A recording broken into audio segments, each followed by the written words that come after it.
अमर शहीद बलिदानी मनला श्रद्धा के फूल अर्पण है।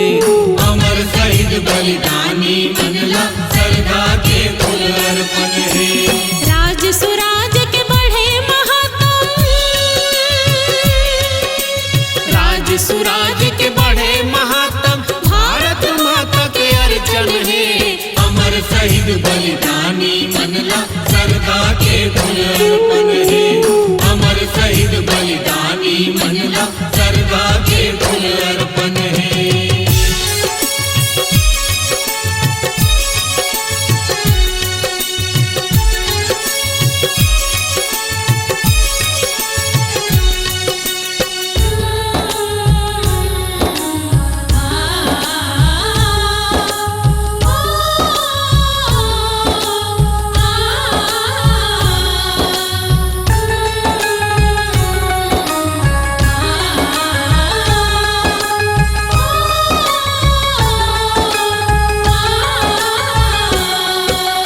देश धर्म बर सर्वस त्यागिन फांसी चढ़ चढ़ प्राण गवा दिन। फांसी चढ़ चढ़ प्राण गवा दिन। फांसी चढ़ चढ़ प्राण गवा दिन। समर सुराजी के महाजंग माँ भारत के झंडा फहरा दिन।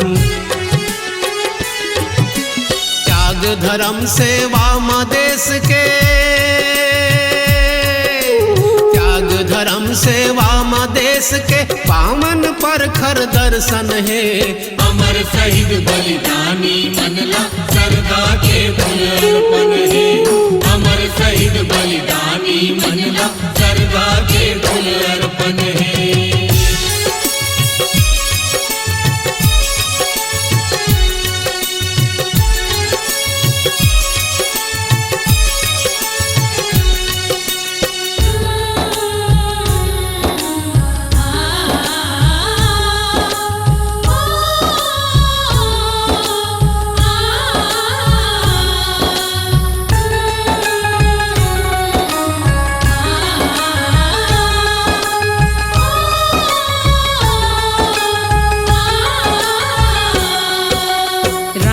शिवा लक्ष्मी नारायण भगत चंद्रशेखर बिस्मिल। भगत चंद्रशेखर बिस्मिल। भगत चंद्रशेखर बिस्मिल। स्वतंत्रता संग्राम मान गिन बागी जीव हो मिंजुर मिल। सुरता रखना है जन जन ला, सुरता रखना है जन जन ला, त्याग सुराज के दर्पण है। अमर शहीद बलिदानी मनला श्रद्धा के फूल अर्पण है। अमर शहीद बलिदानी मनला श्रद्धा के फूल अर्पण है।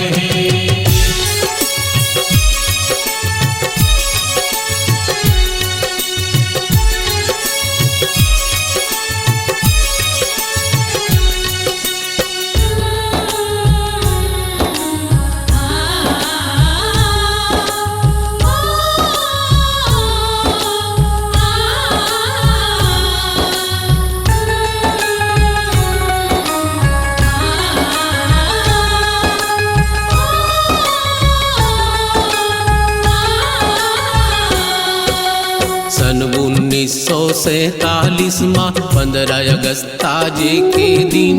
15 अगस्त आज के दिन। 15 अगस्त आज के दिन।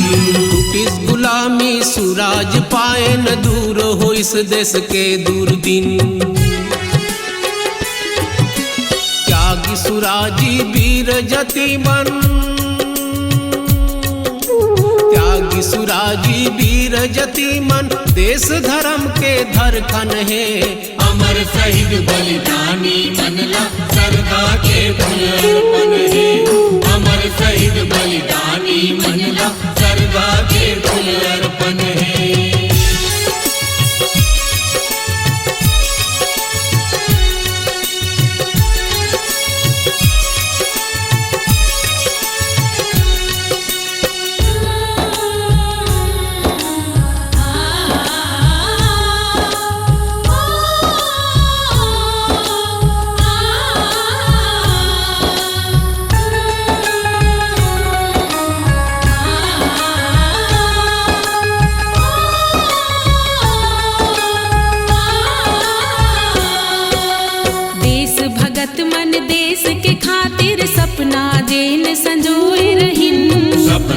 जेन संजोए रहिन, सपना जेन संजोए रहिन।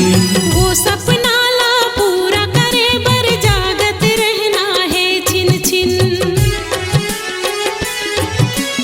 आजादी के मान घटे झन, आजादी के मान घटे झन, देश ललीले गरहन है। अमर शहीद बलिदानी मनला सरदा के फूल अर्पण है।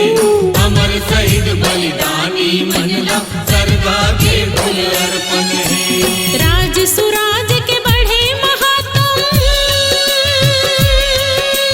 राज सुराज के बढ़े महात्म, भारत माता के अर्चन है।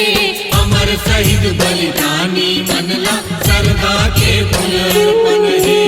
अमर शहीद बलिदानी मनला सरदा के फूल अर्पण है। अमर शहीद बलिदानी मनला श्रद्धा के फूल अर्पण है। अमर शहीद बलिदानी मनला सरदा के फूल अर्पण है। अमर शहीद बलिदानी मनला श्रद्धा के फूल अर्पण है। अमर शहीद बलिदानी मनला सरदा के फूल अर्पण है। अमर शहीद बलिदानी मनला श्रद्धा के फूल अर्पण है। अमर शहीद बलिदानी मनला सरदा के फूल अर्पण